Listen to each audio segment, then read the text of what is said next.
So this game is against the Canucks. This is, again, playoffs, and the Stars have to get a win somewhere because the lowest team in the top 5 bracket gets knocked out. So we really have to kind of step it up and get some points here. We had a tie against the Bucks. Ties all the way through probably, actually would get you through probably, but we need some wins and we have a few tough teams coming up. And Canucks are generally a pretty good team who finished second a bunch of times in a row. Will always be a pretty tough battle. Now, the Canucks were kind of on a slide after the new year when Christmas and stuff happened for this series. So not really sure what's going to happen with it, but the guy on the other end is kind of my rival in the sense that he wears a pair of pads that I sold him, and that guy who's playing my team named Alex, who always scores them, he is also on this team. So it's always a fun match, and they're always really good, and it's always a tough to play against them. So it'll be a pretty good matchup here. See what goes on. This is my second game of the night. That's why I'm wearing the True Stuff with the JRZ glove, because I played the first game with the Blades of Steel, and because it was back-to-backs, I didn't have time to switch my gear or anything. I would have normally worn the Hyperlight 2 stuff with the Star stuff on it. Matches the team, but also just because I was kind of trying to keep the gear separate from each other. But that wasn't the case on this one, just because it was a back-to-back. And you want to support the channel, and you need a base layer and a protective, kind of supportive base layer that helps protect your growing as well as your hips. Check out the Konekt. This is the Pro 1.0 pants. So this one is not quite as restrictive, and this is kind of tight right here in this X pattern. You might have seen these as Under Armour before, or Bauer for the hockey specific ones. There's also the Core 3.0, which is a lot stiffer, as you can see. Really helps protect my growing and keeping it kind of in place and make sure it doesn't overstretch itself. There's a discount code, and you click the link in the description. Use that discount code to get a discount off, help support myself, as well as get you some pretty awesome base layer pants that really do help with injury prevention and help stabilize your core while playing. Otherwise, if you want to support the channel without buying anything, check out links in the description to Patreon, buy me a coffee. Everything through there comes, again, back into the channel so I can make more content and doing real reviews. Y'all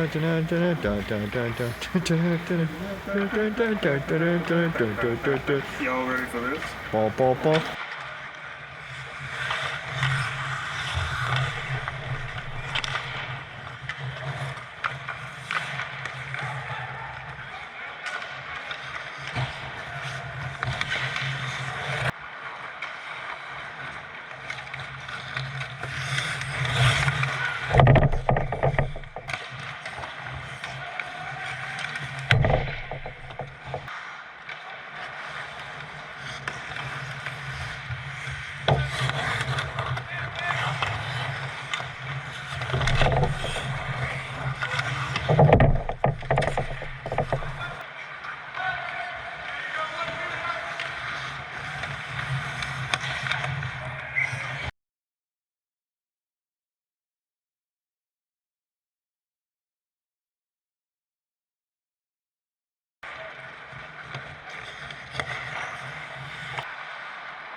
So as you can see, it ended up being a pretty tough result, and when they scored at the end, it kind of all just came like crashing in a wave, and it's just kind of the way it was. We played pretty good against them, but you could see they had a lot of zone time in our end, and they definitely like outperformed us in here. We just didn't have enough to score, and I didn't make enough saves, so it was kind of both were the problem there. And if you only score one goal in beer league, you're probably not going to win the game, and that unfortunately was the case here. This first goal was just absolutely terrible by me, and it was basically the difference between me playing on rough ice from the game before and me going to slippery ice and not making the adjustment. I go into this post to take away the short side shot because this guy has scored on me with some like rockets out of nowhere. You don't really expect it. All of a sudden it's just gone and it goes like bar down short side, and I knew he was coming down and I didn't want to let a short side goal in here, so I just drove to that post to take that away, and he passes back door, and I am just totally out of position on here because I played this completely wrong. I also slid way more than I was expecting on here too, which I'm talking about this like some more slippery ice because it was just redone. So when I do drive in here, my whole body goes in there a lot more, and I slid a lot more than I expected, but that was all on me. It was a very bad play, misread everything, and I need to be able to play that back door or a pass in front, because when he's coming down, there's two guys, really three guys trailing that are pretty open. My team can't take all of them. I have to be ready for that, and I was not, and it was all my fault. The second goal was a hotly contested goal by my team, but it was at the point where I would just say it was so close that I have to give the ref the benefit out. Like, how do you call that no? How do you call that yes? Did it go in? It looks like it might have, but even then, when you're watching it on slow-mo, it's that close. How is the ref going to get that right in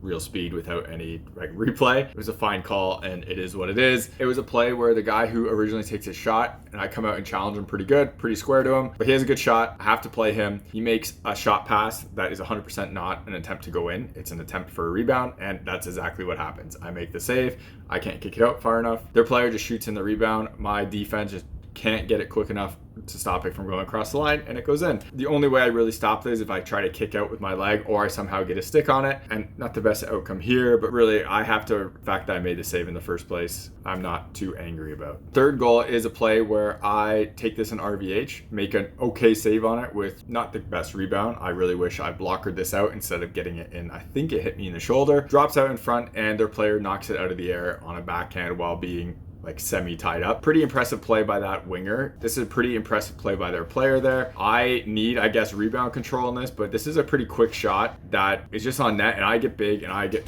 pretty square to it. I make the save, and the rebound is just like right there. So if I get my blocker on it, maybe this goes better, but this is a play. I'm happy with the first save. It was a quick shot. I didn't let a cheap goal in there, and they get a rebound off a bouncing puck out of the air. So nice job in that sense. After that goal, really the game was kind of done, and we kind of felt it. There's a 2-on-1 coming down with that guy who ended up knocking that out of the air wide open across the ice. I'm not challenging enough on this shot because of that. Guy who actually has a very hard shot and who hurts if he hits you in certain spots, just blows it through my legs and it goes in, and I just couldn't close my legs fast enough. I didn't drive down fast enough, and again, that is all on me. And then finally, this is just an awful goal that goes off the tee of my glove, folds it backwards, and just like folds my hand backwards and goes in. Completely my fault. Easy save at the end of the game. At this point, game didn't matter anyways, so at least a crappy goal doesn't really matter, but you don't want to let those ones in, and that was just disappointing. Like I mentioned earlier, we didn't have enough goals. They had a lot of shots. I didn't play the best afterwards. I thought I played pretty good until like the third goal, and then it kind of all just fell apart. But we we're not going to win with 1 goal for, so that has to change, and it's not looking great for the Stars in the playoffs